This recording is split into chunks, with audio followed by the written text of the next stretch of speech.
the barking at everything, every stimulus that happens, is because that dog is bored. 99 times out of 100, it's because that dog is bored to tears. They don't ever get out of the backyard. So when they get that energy day after day after day after day, it just builds and builds and builds and builds, then they kind of go insane in a way. I don't know how better to describe it. It's just it creates mental issues within the dog. You cannot train a dog that's hyper. A dog that's hyper is a whole lot less likely to listen to you. And because, well, there's reasons for that we can get into, but the energy has to be taken out of the dog. So when the energy is taken out of the dog, a tired dog is a happy dog, right? It's a content dog. If the dog doesn't have a massive amount of energy, then somebody walking by, he's going to look up and he's going to go, yep, they're not a threat. And he's going to leave it at that, right? He's still going to pay attention. He's still going to focus, but he's going to go, yep, they're not a threat. Okay. Oh, this one's acting a little weird. Start the growling, maybe stand up. And then if you do something stupid like, hey, puppy, then he'll start barking at you, right? But that's, again, to let everybody else know what's going on. But the main reason dogs are just, especially the little guys, like Jack Russell Terriers are notorious for this. The little guys have a ton of energy, and a lot of people, especially in the West, tend to think, well, I've got this big house, they got this big backyard compared to their size, right? I don't care how big your house is. You could live in the biggest house in the world. You could be a sheik in the oil fields or in one of the oil rich countries, and have a 20,000 square foot house. Once the dog is done investigating that, it's still a kennel. It just becomes a kennel to them. They have to get out and see things and do things and interact with the world. And the dogs that don't get to do that are the ones that tend to have problems. Some places around here in Ukraine, I never see the owners walk the dogs, and they just sit there all day. And I just feel sorry for these dogs. Like, what kind of life is that? I mean, a human being would go insane pretty quick.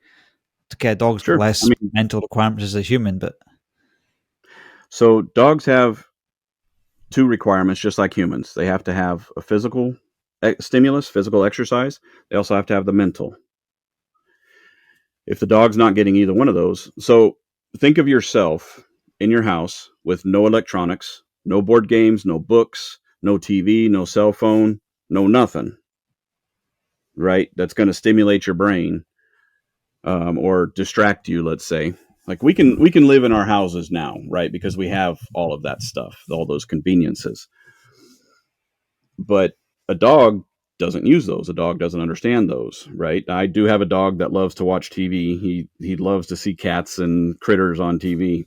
But by and large, most dogs don't do that. Picture yourself in a house that has none of those amenities and see how long you're going to last before you just start going insane because of your boredom, right? You can't get up and use tools to build anything. You know what I mean? You'd be digging a hole in the backyard too, just for something to do. So yeah, you're absolutely right. Those dogs that don't ever go anywhere, don't ever do anything, those are the ones that become they are the problem dogs for society typically, and they also tend to have man, what am I trying to say here? It can go one of two ways. If they're going to be anxiety ridden because of that, and the anxiety can create aggression or it can create fear. And the fear dogs are the most dangerous ones, the ones that are fearful.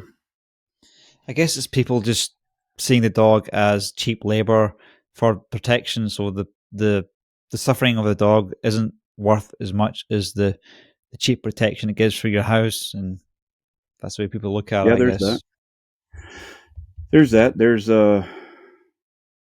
the thing is a phenomenon I like to, or I've not that I like to. There's a phenomenon I've noticed over the years where somebody says, "Well, I had a lab, let's say a Labrador Retriever.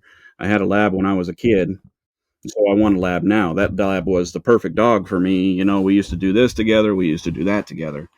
And then when we came home, he would just lay right at the couch or at the foot of the couch or whatever, right? He's just a great dog. Well, he's a great dog because you were a kid out doing things with him, right? Also, there's no two dogs that are alike. I don't care if they came from the same litter. They're not, there's no two dogs that are alike, just like humans, right? They're very individualistic. So a lot of times people will go and they'll get a lab, let's say. I'm saying lab because there's a lot of people that get labs. It was 20 years ago, it was very common that somebody who just wanted the perfect dog would get a lab. Nowadays, you see a lot more of that with golden retrievers. They've kind of come into popularity probably in the last 10, 15 years, maybe more so. Not coming. They've always been a popular breed amongst the bird hunters and whatnot, but they've bred them to be really really good family pets. So with the with the dog that's just the perfect dog, they think is going to act like it did when it was a kid, not realizing that number one, all dogs are different and they have different requirements when it comes to that mental and physical exercise, the release that they have to have. But also that you were a lot more active as a kid than you are as an adult. You had a lot more free time as a kid often than you did as an adult. You've got jobs and you've got, if you've got kids, you're taking them to sporting events, let's say, or, you're running errands to the grocery store, you're paying bills, you're going to the post office, whatever. The parents or the adults are doing all of those things where the kids just like, go to school, maybe play a sport or two, have homework. On the weekends, I'm free. Well, if you're running a household, you're not free on the weekends. You're constantly doing something. And we work for that 7 days or whatever, 2 weeks off a year to go on a vacation and try to relax, right? We work all year for that. But the dogs are not as involved in our lives as adults as they were when we were kids, unless we make concerted efforts to do it, right? So I tell people, anywhere you go, take your dog. If your dog can't go inside a store, leave him in the car, but take him with you anyway. We go grocery shopping, right? That's dangerous to do with dogs because you come home with half your groceries. So we bought igloos and coolers. We put the coolers and stuff in there, but the dogs still go with us most days. And I had 11 at one point in time. I've got 7 dogs right now. So if I can do it with 7 dogs, most people can do it with 1 or 2. And none of my dogs are little. The smallest dog I got is 50 pounds.